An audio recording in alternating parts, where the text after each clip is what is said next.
Lil Jeff's killer might be the new celebrity in town. Not only has his new prison footage gone viral, dudes are now texting Trump to grant him a pardon. But there's a twist in this story because reports show that the alleged killer who is behind bars might not even be the real killer. What's even crazy is that Lil Jeff's real killer might have already been murked by the bloodhounds in retaliation. And if rumor on the street is anything to go by, Lil Jeff's homies might have even shot up his killer's funeral and murked his sister. It's getting wild out here. So let me get you up to speed. Leaked video goes viral trap. City Rob's story isn't just another headline. It has become an internet phenomenon when news spread that he had been arrested. A section of the internet was up in arms, especially on Reddit, where he had become a cult hero.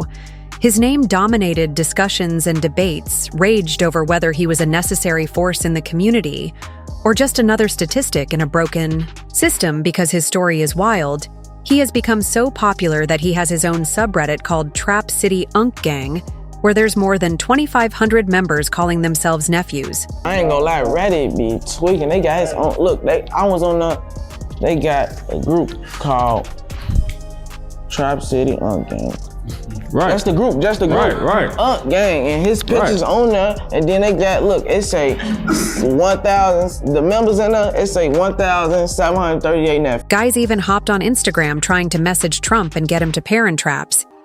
City Rob, one nephew, wrote, "Look here, Donald, you need to go ahead and free Unk out that jam. Give bro a pardon or something. The porch is vulnerable with."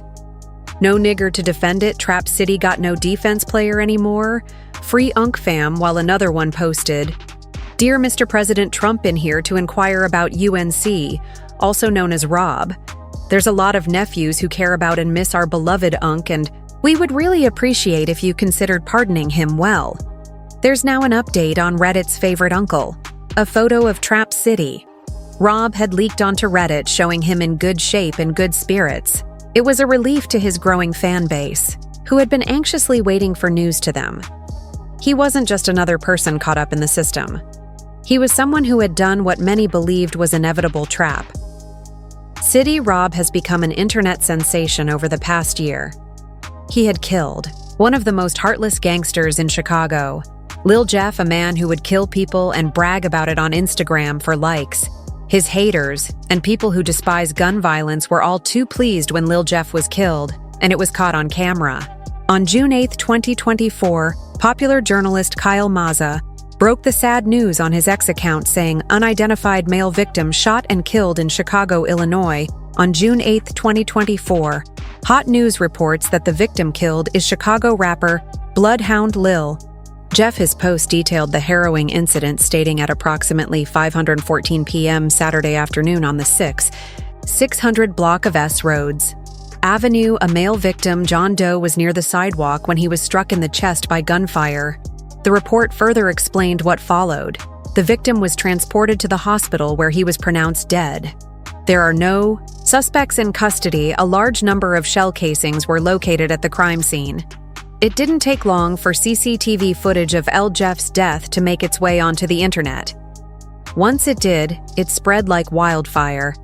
The raw, unfiltered chaos of that day played out on screens across social media, with every second feeling surreal, especially to people who haven't experienced the harsh reality of gang wars.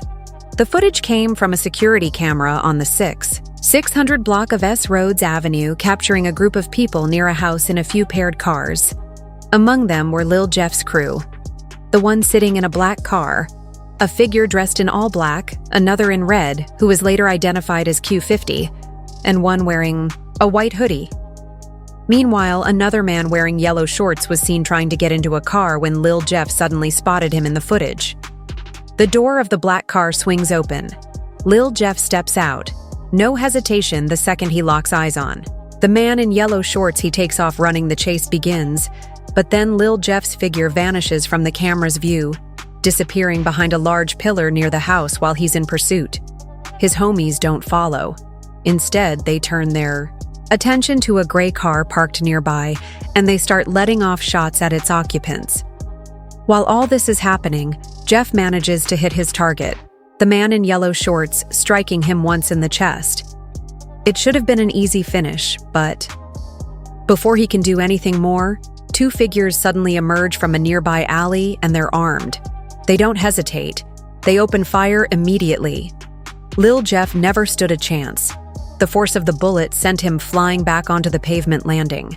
At the foot of the porch, he was down, but his shooters weren't done.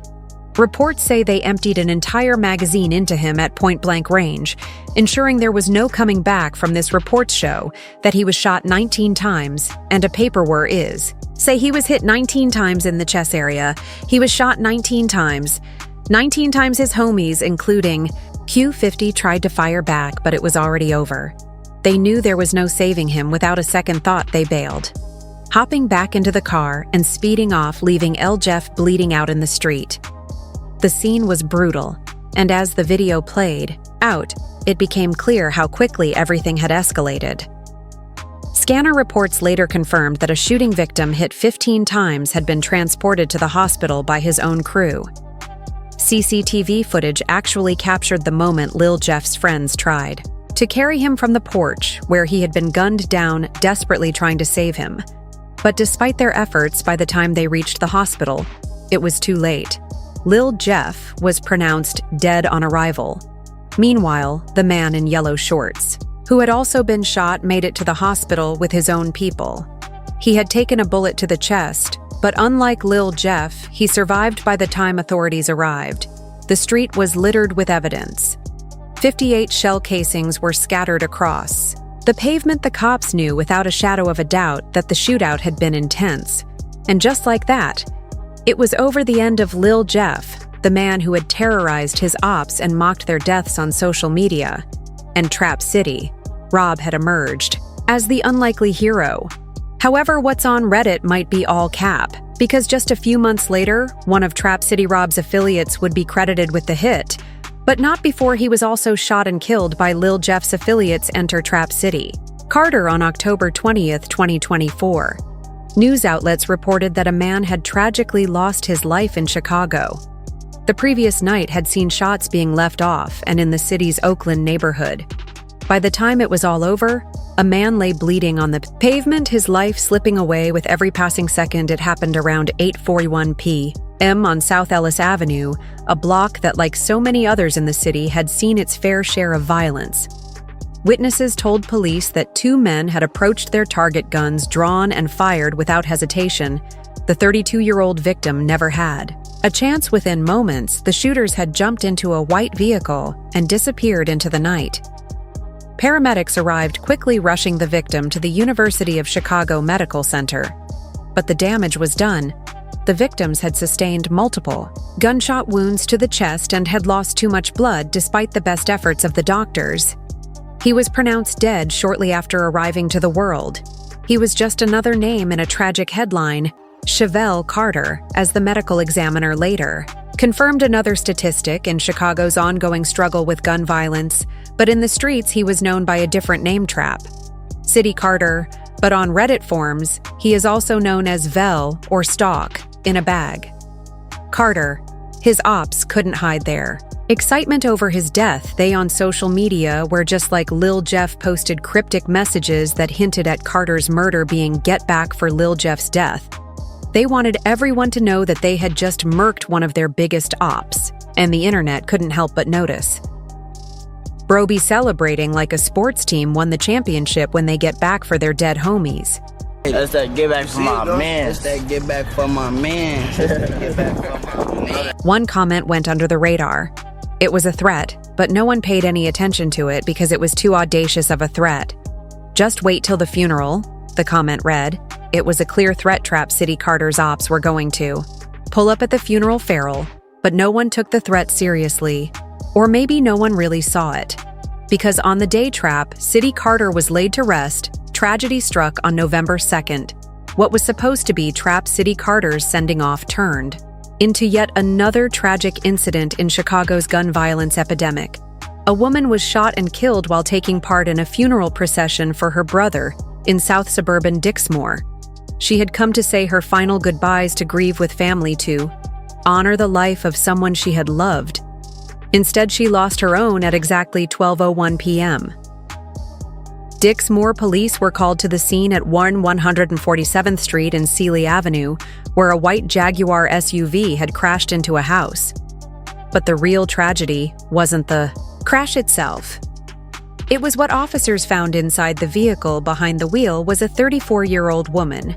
Her body slumped, suffering from multiple gunshot wounds. She had been driving in the funeral procession, making her way from St. Mark's Church in Harvey. When the shots rang out, the same streets that had carried her brother's final journey had now become the site of her own. Paramedics rushed her to UChicago Medicine, Angles Memorial Hospital in Harvey, fighting to keep her alive, but the damage was too severe. She was pronounced dead soon after arriving. Later, authorities identified her as Roman Turner of Cowlett Park, Trap City, Carter's sister. Another name added to the ever-growing list of lives stolen too soon, a sister who had just buried her brother, now gone herself, leaving behind grieving loved ones who had to endure the unbearable pain of losing not one but two family members in a matter of days.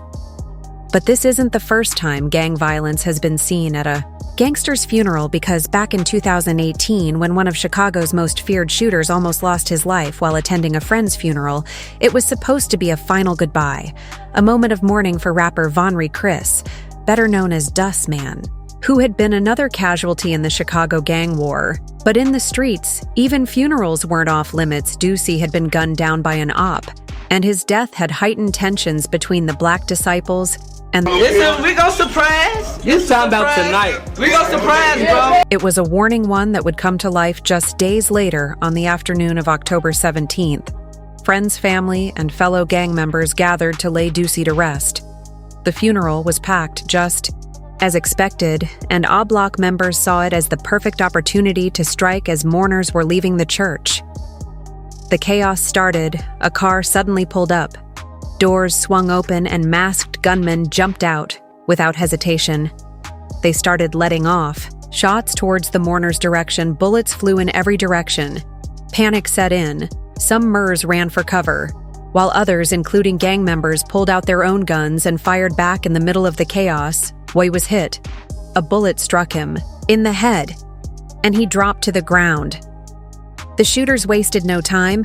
They jumped back into their car and sped off, leaving behind a scene of absolute carnage. In total, 6 people were shot, including Wookie. The gunfire left the funeral in ruins, with shattered glass and bloodstains marking what was supposed to be a moment of remembrance. But in a shocking twist, everyone survived. Even Wosi, despite taking a bullet to the head, managed to pull through footage of Y being attended to by paramedics. On the scene quickly went viral. Sadly, the drill rapper has never been the same again after this incident. But WKI was a gang member who had also killed people, so many figured that he had it coming. Although Van often trolled him, saying that he was lying about killing people. And they be giving all the lame niggas all the bodies and like, Wooski, he ain't like that. I'm gonna go ahead and put it out there like that. He ain't killed nobody. And if he did, it was a little boy from somewhere else, and he bogus for doing that. V was obviously trolling, and Y was neck deep in the Chicago gang war. Well, you might think that Trap City Carter was innocent in the war. I mean, no one outside Chicago had really heard of him. However, his connection to the gang violence in Chicago will shock you, according to this Reddit post. The beef between Trap City and Bloodhound started when Lil Jeff stole Trap City Carter's chain. This is accurate, as Trap City Rob narrated how the war began and revealed that Lil Jeff used to be cool with Traps. His dad from down here? Big Jeff from that? Everybody Big Jeff? from around here. Anybody you got So his daddy is from down here? Yeah, fuck used to hang with them. They know what they did. Oh, okay. They know what they did. So, okay, the Bloodhounds, y'all was cool. Everybody that got a That was my chain, bro. We tried like he took it. He stole my own chain. Was that South Jazz? Nah, bro. One of the other guys. Although Trap City Carter was never charged with Lil Jeff's killing, we could assume that the Bloodhounds were happy he was gone, since he was kind of the reason the war started in the first place. As for Trap City, Rob, it seems more likely that he was framed by the internet ESP, especially when you realize that he had been arrested for Jeff's death, but later the charges were dropped. Trap City Rob. Frame. Rob was picked up by the cops, according to Trench's News. He was arrested because shooting Lil Jeff 19 times while he was already on the ground wasn't considered self-defense. Instead, it could be termed as an overkill. However, the paperwork can say he was hit 19 times in the chest area. He was shot 19 times. And that's how I think they grabbed Rob for the murder, because it's overkill.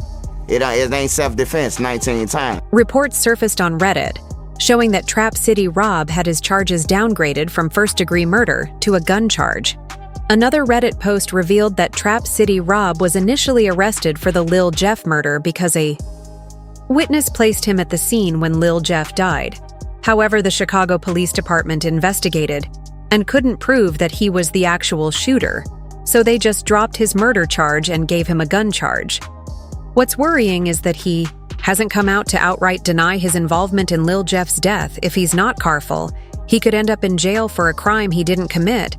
And one gangster comes to mind, one who was a fierce shooter in the streets, but ended up in jail for a long time for a murder he alleges he didn't commit. This is none other than D. Rose. The heartbreaking story goes that on the 28th of April 2014, D. Rose was arrested for the murder of Vinzel Richardson.